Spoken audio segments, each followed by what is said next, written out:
नमस्कार बच्चों। कक्षा 10 त्रिभुज अध्याय 6 की प्रश्नावली 6.3 में जहां हमें त्रिभुजों की समरूपता की अलग अलग कसौटियों के ऊपर आधारित प्रश्नों को हल निकालना है, में हम लोग प्रश्न संख्या 6 को का हल आज देखने जा रहे हैं। तो बच्चों, मैं संजय सर आपको अपने YouTube चैनल ए मैथिक पर बहुत बहुत वेलकम करता हूं, स्वागत करता हूं। चलिए देखा जाए कि हमारे प्रश्नावली 6.3 का प्रश्न संख्या 6 जो है हमसे क्या पूछता है। साफ साफ लिखा हुआ है, जरा देखें प्रश्न को। आकृति 6.37, यहाँ पर आकृति दिखाई गई है 6.37 में यदि त्रिभुज ए बी सी सर्वांग सम, ये जो चिन्ह है सर्वांग समता का चिन्ह है, तो कह रहा है कि त्रिभुज ए बी ई को आप देख सकते हैं, यहाँ कहाँ है ए बी ई, इस त्रिभुज की बात कर रहा है। यह ए बी ई त्रिभुज सर्वांग सम है त्रिभुज ए C D. A B E त्रिभुज ए सी डी त्रिभुज के सर्वांग सम है। तो हमें ये प्रमाणित करना है, दर्शाना है कि ए डी ई त्रिभुज ये रहा, ए डी ई त्रिभुज ये वाला समरूप होगा त्रिभुज ए बी सी, ये बड़े वाले त्रिभुज के समरूप होगा। तो सर्वांग समता की कसौटी दी गई है, सर्वांग समता दिया गया है और समरूपता प्रमाणित करना है। सर्वांग समता अलग अलग त्रिभुजों में, समरूपता अलग अलग त्रिभुजों में प्रमाणित करना। तो कैसे किया जाए ये काम? बहुत ही आसान, थोड़ा ध्यान देना है, काम आसान है, हो जाए। सबसे पहले कुछ बातों को ध्यान से हम नोट कर लेते हैं। पहला, सर्वांग समता क्या है भैया? सर्वांग समता, ध्यान से देखिए, अगर इस शब्द को तोड़ेंगे आप तो तीन टुकड़े मिलेंगे। सर्व अंग सम यानी समान, सर्व अंग मतलब सभी भाग, सभी भाग समान यानी त्रिभुज के सारे भाग समान है। और त्रिभुज, किसी त्रिभुज के दो भाग होते हैं, कोण और भुजा, ये त्रिभुज के दो भाग का और गुण भी कहे जाते हैं। अगर हम एक त्रिभुज यहाँ एबीसी ले रहे हैं तो इसके दो भाग हैं, पहला भाग कोण और दूसरा भाग भुजा। तो दो त्रिभुज अगर सर्वांग हो रहे हैं, इसका मतलब है दोनों के भाग बराबर हैं, यानी दोनों में कोण बराबर है, संगत कोण जो भी हैं, और भुजाएं, संगत भुजाएं भी बराबर हैं। इसी को सर्वांग समता कहते हैं। यानी आप ऐसे कह सकते हो कि एक त्रिभुज दूसरे का फोटोकॉपी है। अगर ये त्रिभुज ये बना रहे हैं हम ए बी सी, तो सेम साइज का, सेम शेप का, यानी सेम साइज का ये जो दूसरा त्रिभुज होगा वो इसके सर्वांग सम, यानी मान ले पी क्यू आर इस त्रिभुज का नाम है। तो ये अगर दोनों त्रिभुज सर्वांग सम हुए, इसका मतलब है दोनों के ये कोण बराबर, मान लेते ये कोण बराबर है, ये कोण बराबर है, और तीसरा तो बराबर ये हो जाएगा।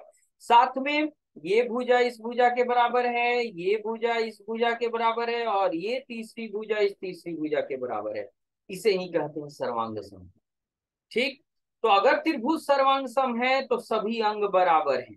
चलिए, एक बिंदु यहां हमने नोट किया। अब दूसरा, समरूपता की क्या क्या कसौटियां होती हैं। अगर हम दो त्रिभुजों को समरूप बताना चाहते हैं तो नोट पॉइंट 2 में हमें क्या बात, किन बातों को ध्यान में रखना पड़ेगा? समरूपता, समरूपता अगर इसको भी तोड़ेंगे आप तो क्या है? समान रूप, समान रूप। वहां सभी अंग बराबर होते हैं, यानी भुजा और कोण, जिसमें सर्वांग समता में ये भी कहते हैं आकार और अमाप। आकार यानी साइज, अमाप यानी मेजरमेंट। आकार और अमाप दोनों बराबर होते हैं, जबकि समरूपता में आकार तो एक जैसा होना चाहिए, आमाप बराबर हो जरूरी नहीं है, बल्कि वो अलग शर्तों को पूरा करता है। तो यहाँ आकार को देखा जाता है समरूपता में। अगर या एक चीज त्रिभुज है तो दूसरा भी त्रिभुज होना चाहिए, एक अगर चतुर्भुज है तो दूसरा भी चतुर्भुज होना चाहिए। चलिए, ये तो ठीक है। समरूपता की कसौटियां कौन कौन है? कसौटियों का मतलब हो गया कि वह कथन जिसके आधार पर त्रिभुजों को समरूप बोला जाता है, प्रमाणित कथन। ठीक है, तो पहला है भुजा भुजा भुजा समरूपता, भुजा भुजा भुजा समरूपता। कहता है कि अगर एक त्रिभुज की भुजाएं दूसरे त्रिभुज की संगत भुजाओं के समरूप समानुपाती हो तो त्रिभुज समरूप होते हैं।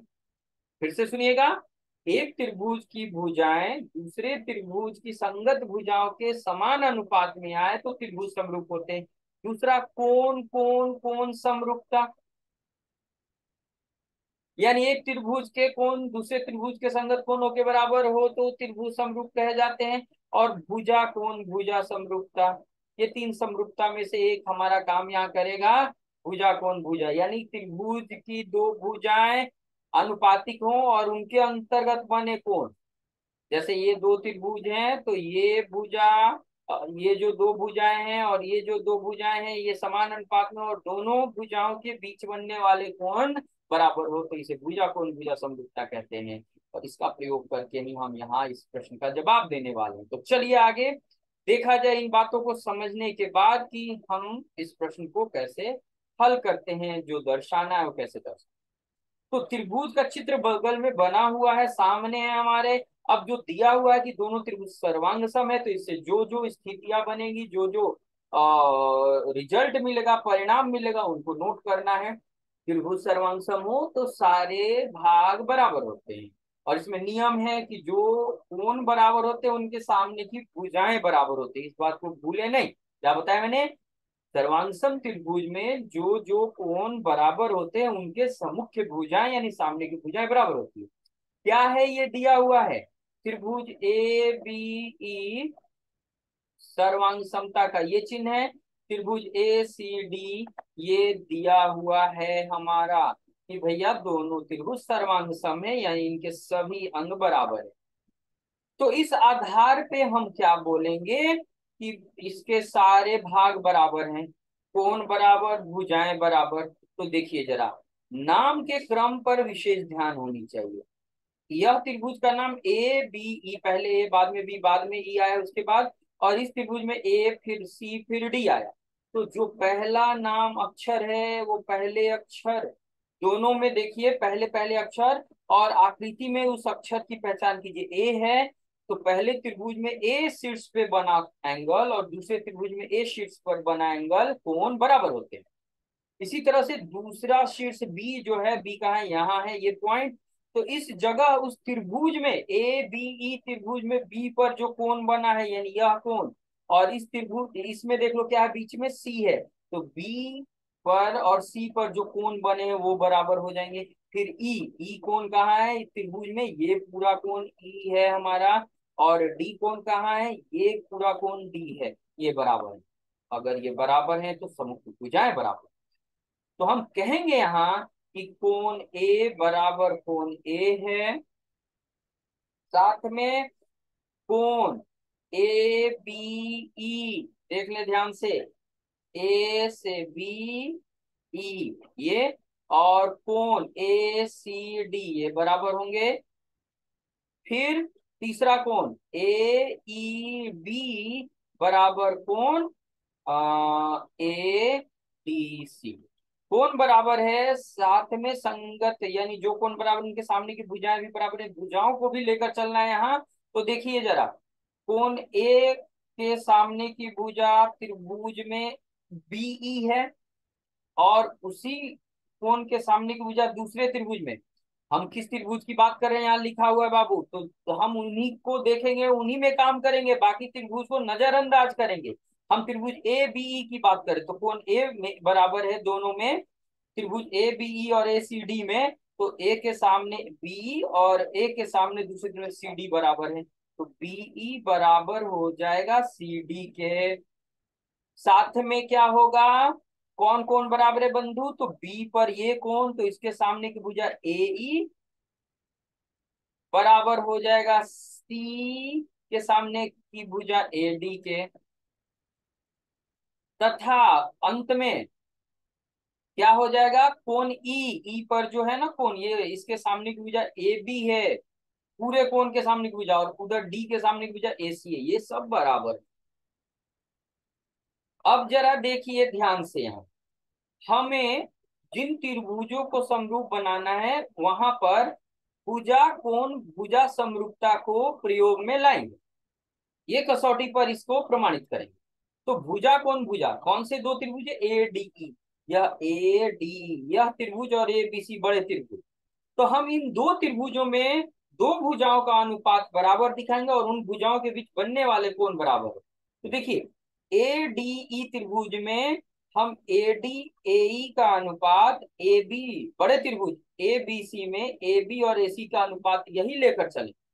जरा ध्यान से देखिएगा, ए डी और क्या चाहिए हमें, ए डी, ए डी देखिए कहीं है क्या भैया, ए डी यहाँ है, और ए डी के साथ ए ई है, ये तो इनका इनको यूज करना पड़ेगा हमें। और फिर हम लेके चलेंगे ए बी देखो यहाँ है और ये ए सी है, इनको लेके चलेंगे। तो हम यहाँ लिखेंगे ए ई ए डी बराबर है, तो देखिएगा ए ई ए डी बराबर है, तो ए ई के नीचे या ए डी के नीचे ए ई भेज दीजिए, तो ए ई ए डी बटे ए ई हो जाएगा। ये इधर से उधर ट्रांसफर करेंगे, इधर वन बच जाएगा। फिर और क्या चाहिए हमें, ए ई ए डी और ए बी ए सी, तो ए बी के नीचे ए सी भेज दीजिए। अगर भुजाएं बराबर हैं तो इस तरह से पक्ष बदलने से हमें ये अनुपात मिल रहे हैं और दोनों अनुपात एक आ रहा है। तो हम यहाँ क्या कह पाएंगे भैया कि दोनों अनुपात अगर एक समान आ रहा है, आप देख सकते हैं पहला अनुपात एक है, दूसरा अनुपात ए डी और ए ई का अनुपात एक है, ए बी और ए सी का अनुपात एक है, तो हम लिख सकते हैं यहाँ कि ए डी अनुपात बटे ए ई का अनुपात बराबर आ रहा है ए बी बटे ए सी के अनुपात। क्रम को ध्यान में रखना होगा, दो भुजाएं ए डी और ए बी, याद रखें जिन दो त्रिभुजों को समरूप दिखाना है उनमें हमें ए डी ई त्रिभुज और ए बी सी त्रिभुज को समरूप दिखाना है। तो ए डी ई त्रिभुज में ए डी और ए बी सी त्रिभुज का ए बी, इनका अनुपात जो नियम है जिस तरीका से लिखा जाता है वही क्या है, अगर पहले त्रिभुज का एक भुजा ले रहे हैं तो दूसरे त्रिभुज का वही संगत भुजा लेना पड़ेगा। इसी तरह से दूसरे भुजा ये अनुपात बराबर होंगे, तो हम यहाँ बदलेंगे जरा। हम क्या करेंगे, ए डी है इधर तो ए बी को नीचे भेजेंगे, इसलिए यहाँ पर ये क्रम को ढंग से लिखना बड़ी जरूरी है। ऊपर कौन रहेगा नीचे कौन रहेगा ये बात ध्यान देना होता है हमें। तो पहली त्रिभुज ए डी ई में ए डी और दूसरे त्रिभुज ए बी सी में ए बी, हमने ए बी को इधर भेज दिया और ए ई को उधर ले जा रहे हैं, ए ई बाई ए सी। तो चलिए ये आया एक समीकरण। आगे बढ़ा जाए, अब हमारा काम हो चुका है। अब क्या कहेंगे हम, त्रिभुज जिनको समरूप बनाना है बंधु, ठीक है बच्चों, जिनको समरूप बनाना है उनको लेके चलेंगे।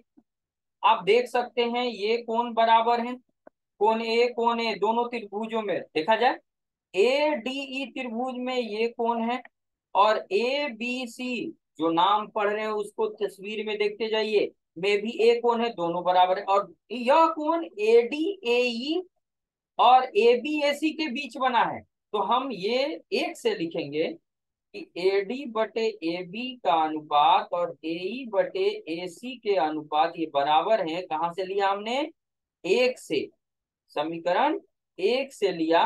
तो देखो भुजाओं का अनुपात बराबर है और बीच में बनने वाले कोण बराबर हैं, तो हम कहेंगे तो भुजा कोण भुजा समरूपता की जो कसौटी है, समरूपता से क्या कहेंगे, त्रिभुज जो लेके चले थे एक कसौटी पर खरी उतर रही है, तो भैया ये दोनों त्रिभुज समरूप हो गए, यही प्रमाणित करना। थोड़ा ध्यान देना है, थोड़ा फोकस करना है, हमें उन बातों को ध्यान में रखना है जिनका प्रयोग यहाँ करना है। समरूपता की कसौटियों का प्रयोग कर करके अलग अलग तरह के प्रश्नों का जवाब देना है। तो पूरे वीडियो के में सोल्यूशन को ध्यान से देखिए, हल को ध्यान से देखिए, कहीं दिक्कत तो कमेंट बॉक्स में कमेंट करें। अगर चैनल अभी तक सब्सक्राइब नहीं किया है तो प्लीज सब्सक्राइब कीजिए, आपको बहुत कुछ मिलने वाला है, इसके लिए कोई चार्ज नहीं। Thank you very much.